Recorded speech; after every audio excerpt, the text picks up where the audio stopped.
November 8, 2013.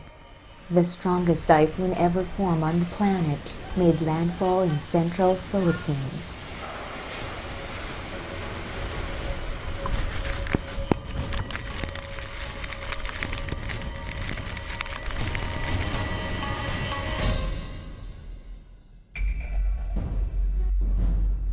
With over 6,000 deaths and some 4 million displaced, Typhoon Haiyan created one of the country's worst humanitarian crises.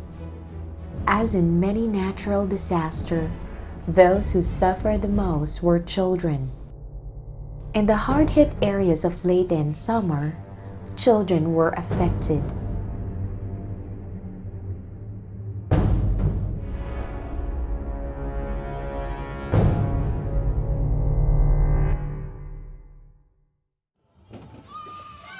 Those who survived still remember what happened.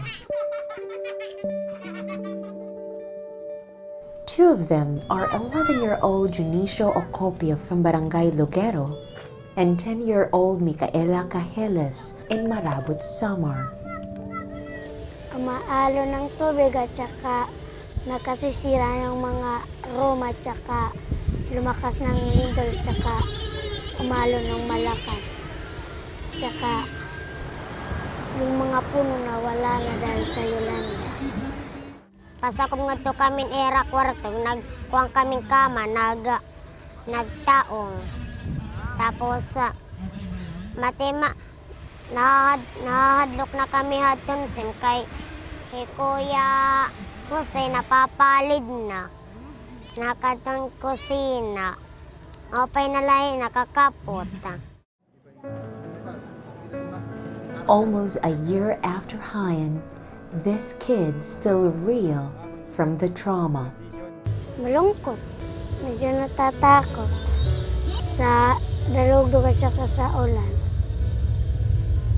Saka sa hangin.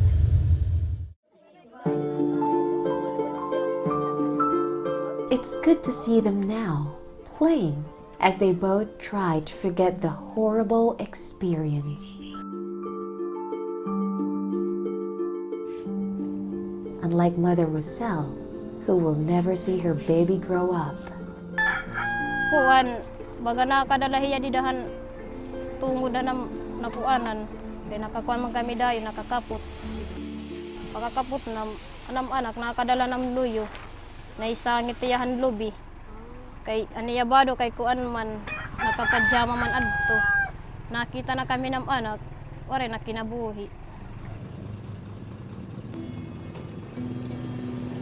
In a shanty along the highway in Base, Samar, Roselle and husband Steve struggle to start a new life. Kuang gad mambaga malaing gadudug mamha dughan na nakita na kami ng anak na waray na kinabuhi. Kay pampalad to baga ngaralat 7 ka bulan. Baga kuang gadudug kakatanggal gat uduging guul. Baga kuan na kuan nga ni kamitin na kuan nga ni kamitin kuan trabaho baga natakas nga ni kami tampan nulos tapos nakita kami tam anak na nagtitinawa baga na kakakuan ka dudug haguol man nakakatanggal tapos mawawara la bigla aray gadudug igadudug na maiwasan na makukan lang na mitam anak mangangalimutan. Also grieving in Base is Ariel Manilhig, who lost 3 daughters during the super typhoon. Arayo pa kami. Tapos anak ko asawa na kukanang ko na lang kuan na nagusan tubig na nakaptang ko na laya. Anak ko sa anak, arayo ha ako na. Anamon tulong anak, waray na. The worst was over, but closure was hard for him to find. Diri pwede na.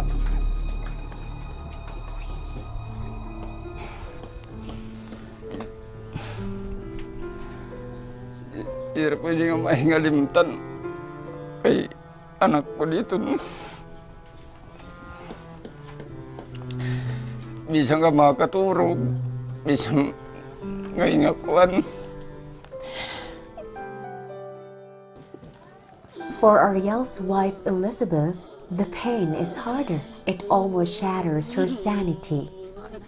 Bakay basol ka dudugid ang anat kalaga ng kalagaringan. Kay makurigad.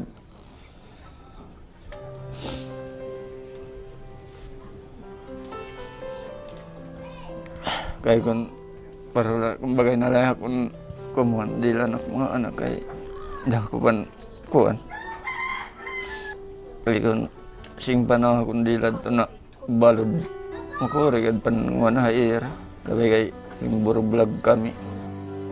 Surviving with Ariel and Elizabeth is their third child, Mary Rose. If not for her, life would have been unbearable.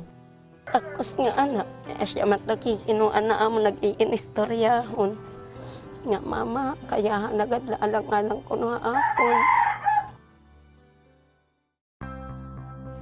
When the devastation of Typhoon Haiyan was broadcast, the whole world moved to help. Relief goods poured into Tacloban, Leyte, and Samar. Many nations sent donations. International non-government organizations came down to bring in humanitarian aid.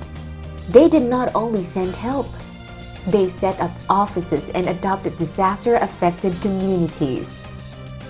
Food for the Hungry, or FH, has adopted 15 barangays in the towns of Basay and Marabut in the province of Samar. These barangays are mostly coastal areas swept by the storm surge and were as badly hit as Tacloban City. When Typhoon Yolanda happened, instantly the entire team wanted to respond, and we're down here within days and had identified Basay and Marabut as the key areas to work due to the absence of other NGOs being there at the time. Food for the Hungry Philippines tries to always work in the most vulnerable communities. So it wants to see communities transformed, every child nurtured, and all relationships reconciled. FH Philippines has set up a holistic and long-term support system to meet the needs of the adopted barangays. This includes strengthening people's faith as a form of resilience. And at the same time, yung FH kasi isa sa mission talaga, walk with communities, with families, with church leaders, with community leaders. Since ang FH ay isang faith-based organization, kasama din sa layunin ng FH dito sa Samar ay yung, kumbaga, hindi lang yung physical hunger ang tugunan, kundi pati na rin yung spiritual hunger ng communities. Kasama doon, araw-araw, kaming mga FH staff mismo, meron kaming mga devotion, may mga Bible study. And our understanding of poverty is not just physical, but it's also spiritual. And you only can get a whole transformation if you transform every aspect of a person's life. I think the human body is, and we're designed not as just purely physical people. Whether the challenge is, whatever the culture is in place where we serve, Food for the Hungry respects the existing religion and culture, but will not ignore whatever spiritual poverty there is. FH is implementing projects under the different sectors together with the community and local government. For health, livelihood, community capacity building, shelter, and protection. FH aims to protect the rights of children during emergencies. Later on, nakita na rin ang pangangailangan, lalo na ng mga most vulnerable members of the community. Ito na nga yung mga kabataan. So doon na pumasok yung program ng FH in collaboration with Plan International. Nakita na doon ang pangangailangan ng child protection, lalo na sa mga bank houses. Tapos syempre yung mga parents, abala sa mga maibalik yung kanilang kabuhayan. Tapos syempre yung mga bata, kailangan alagaan din. This is important in order that all forms of abuse are prevented, and in cases there are incidents of abuse, they are effectively responded by all stakeholders or mandated authorities. Projects of FH Protection Program are setting up of child-friendly spaces, strengthening local councils and children's network, training of trainers and disaster risk reduction, personal protective behavior, basic first aid and parents caregiver session on child development. A month after Haiyan, FH Philippines started organizing community volunteers for the protection of children. In February, FH became a partner of Plan International to implement a UNICEF-funded project, the Child Protection in Emergencies. Child protection in emergencies are activities and interventions that are conducted to prevent and respond to any forms of abuse, neglect, and exploitation, including gender-based violence during emergencies. For Plan and FH Haiyan response, child protection is a 3-pronged program intervention, improving family and community-based psychosocial support for children, strengthening community-based child protection mechanisms, and support to unaccompanied and separated children.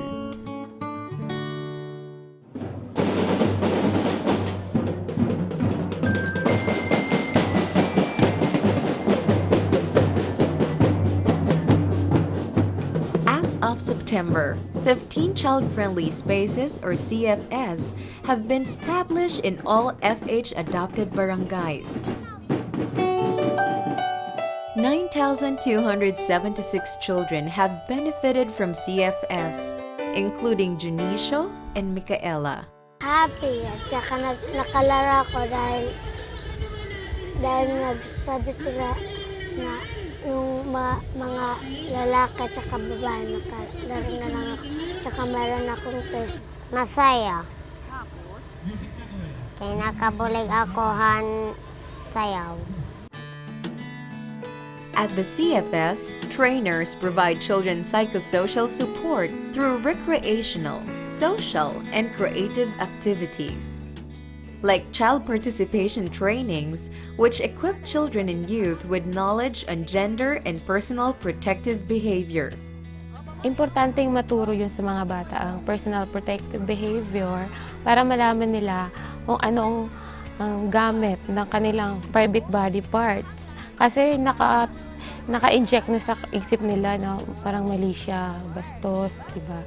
Kaya kailangan nilang malaman na yun ay may purpose na ginawa ng Diyos sa kanila at malaman din nila na sila ay may karapatan na malaman nila hindi dapat ipagalaw. Parents, caregivers, and volunteers also undergo parenting sessions on helping children cope with a disaster and adopting positive approaches to child discipline.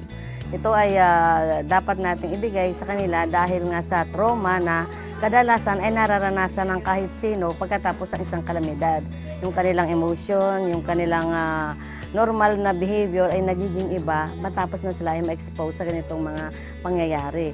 Kaya nga ito ay binibigay namin para ba hindi lamang ito gawain ng isang professional na psychotherapist, kundi ang isang pangkaraniwang mamamayan ay pwede siyang maggawa o magbigay ng psychological first aid sa kahit sino basta meron siyang basic na kaalaman tungkol dito. Yung community din ang tumutulong para hubugin or i-develop yung iba't ibang kapasidad ng mga bata.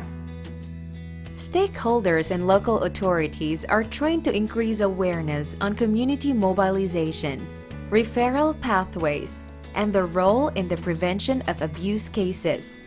Meron tayong BCPC, Barangay Council for the Protection of Children, na unang gagawa ng aksyon.